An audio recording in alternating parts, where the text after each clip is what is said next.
Guys, marami sa ating mga OFW na umuuwi ng walang ipon, walang napundar, or wala kahit na ano. So, back to zero, parang nagtrabaho lang kayo sa ibang bansa. So, ano yung mga possible na pwede natin gawin para maiwasan natin to? So, after 3 years, 5 years, 10 years, or 15 years pa tayo nasa ibang bansa. Pero ang ending talaga niyan is wala tayong naipon. So, uuwi tayo ng Pilipinas. Ako, OFW din ako. So, ako ay 11 years na po sa ibang bansa. So, kung maisipin mo, noong nag-Taiwan ako, wala akong naipon. So, 150 lang na ang akin naging ano nun, naging pera nun, and then ginamit ko naman sa ano ko ng aral ng Japanese language. Tapos 3 years ako nag-Japan, and then nag-hit naman yung pandemic. So pag uwi ko ng 2019, pagdating ng 2020, nag-back to zero talaga ako nun. As in back to zero. So bakit, paano natin maiiwasan itong mga ganitong scenario, no? So, hindi po ako professional, pero masasabi ko na siguro, pwedeng nasa baby step ako. Pero, iba pa rin kasi kapag may maririnig kayo na ganito, nasa kapwa nyo OFW. So, sa iba dyan, pwedeng mas marami silang napundar. Mas may napundar sila kaysa sa akin. Pero, nagkataon lang siguro na mas makapal yung mukha ko sa kanila. Kaya ako yung nag-advocate ngayon. So, anyway, huwag na nating pahabain, ano. So, bilang isang OFW, alam na natin lahat na ang naiipon lang natin talaga dito is yung ating resibo. Wala talaga tayong naiipon. So, pagkapadala natin sa Pilipinas, as in zero, talagang bigay todo, nandun na lahat sa Pilipinas. So, ano nangyayari? Pag uwi natin ng Pilipinas, wala talaga tayong napundar. Ano po bang mga causes nito? Bakit kailangan nating pag-aralan tong ganito? Bakit kailangan natin makinig sa mga ganitong vlogs? 'Di ba? So, una-una nakikinig lang ako nito sa YouTube channel ganyan. Hanggang sa tinry ko na gawin sa sarili ko. And then, nung ginawa ko siya, ito yung mga probable cause natin, no? Sa kakapadala natin sa atin sa Pilipinas, masyado tayong nagiging kampante. Kampante tayo na sa susunod naman na buwan is may sahod pa rin tayo. What if mawalan tayo ng trabaho? So, sabihin natin maganda yung outcome ng trabaho natin ngayon. So, 5 taon na tayo, 10 taon tayo sa trabaho. Or sabihin natin na 12 years tayo sa trabaho natin, kunwari nasa Taiwan kayo, 12 years. No, pag uwi nyo ng Pilipinas, ano yung pwedeng outcome? 'Di ba? Pag uwi mo ba ng Pilipinas, meron ka bang bahay na mauuwi na sa'yo? Meron ka bang generate income na matatawag mong sa'yo? Or kung sakali man na gusto mong i-enjoy ang sarili mo, is meron bang business na magge-generate ng income para sa'yo? So, yan yung tatlong katanungan na kayo mismo makakasagot sa sarili nyo. Una, kung ikaw ay single man, may asawa, may anak, or single ka man, ganun. Meron ka bang uuwian na masasabi mong sa'yo? O doon ka pa rin uuwi sa bahay ng magulang mo? Kasi po, sa atin kasi ang culture natin, yung bahay ng magulang natin is bahay ng lahat ng mga kapatid natin. So, nasa culture na natin yun, no? So, ang mother house is ay house ng buong magkakapatid. Ibig sabihin, kung meron kayong isang kapatid na walang bahay, doon pa rin siya titira. So, kasama mo sila kung wala kang sarili mong bahay. So, una yon. Pangalawa, pag umuwi ka ng Pilipinas is meron ka bang negosyo na dadatnan. So, kung meron kang negosyo na dadatnan, maganda yon.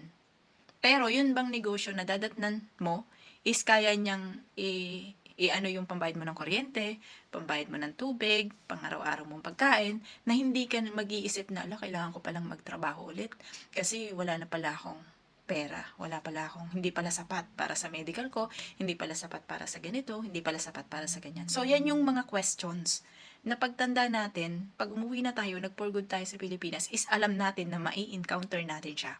Ang pangatlo is kung sakali ba na nasa 50 or 55 or 60 years old ka na, may tatanggap pa ba sa'yo ng trabaho sa Pilipinas kapag hindi mo na kaya? So, syempre, alam nating wala.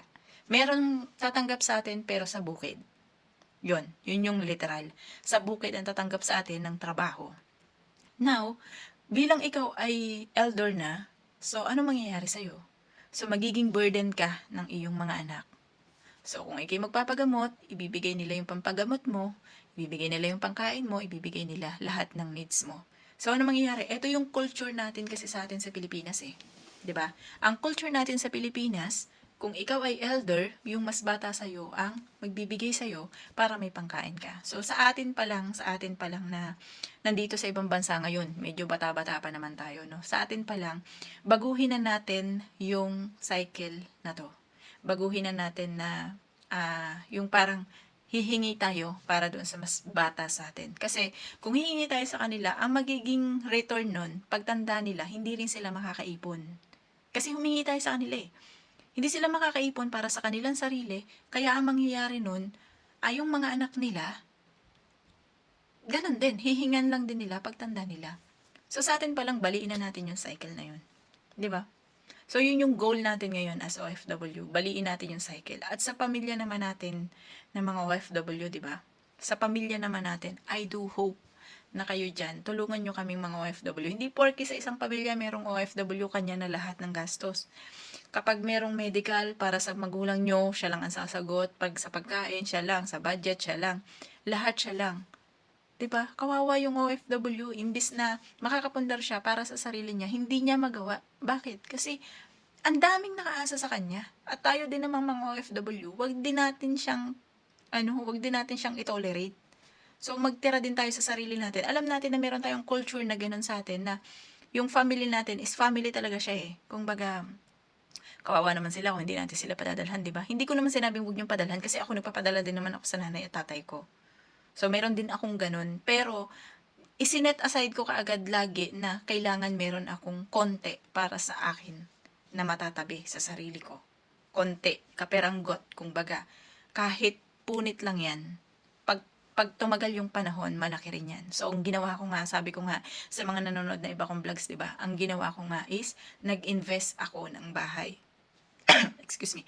Every month, nagbabayad ako ng equity ng bahay, and then nag-monthly rin ako ng bahay. Pero, kapag natapos mo na yung bahay, sa'yo na yun. Nakapangalan sa'yo. At least, sa pag-iibang bansa mo, may matatawag kang sa'yo.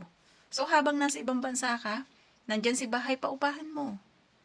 Huwag kang matakot magpaupa ng bahay. Basta alam mo kung ano yung ginagawa mo. Wala kang nilalabag. So, huwag kang matakot na gawin yun. Kasi, walang ibang tutulong sa sarili mo as OFW kundi ikaw lang. So, bakit ko to sinasabi? Wala naman akong mapapala, di ba? Wala akong mapapala kung i-bash nyo man ako, or wala akong mapapala kung ano man yung sabihin ko sa inyo. Pera nyo yan eh. Pera nyo yan, pinaghirapan nyo yan. Pero, hindi ko masyadong nakikitaan. Siyempre, ako baby step ako eh. Ang tao kasi, mas naniniwala sila doon sa nagsisimula kaysa sa doon sa mayaman na. Marami naman tayong nakikita, nag-a-advocate ng ganyan. Alam nyo, ako ay fan ng RDR ni Raymond de los Reyes. Diba? RDR. Fan ako ni Chinkitan. Fan ako ni Robert Kiyosaki. So, kung naririnig nyo yung mga yan, nagsimula sila sa mahirap. Pero habang tumatagal, ganito sila, yumaman na. Pinapakinggan ba nating mga OFW? Hindi. Anong pinapakinggan natin? Yung bagay na magpapasaya lang sa atin pero hindi makakatulong sa atin in the future. So guys, I hope hindi pa po huli ang lahat sa ating mga OFW.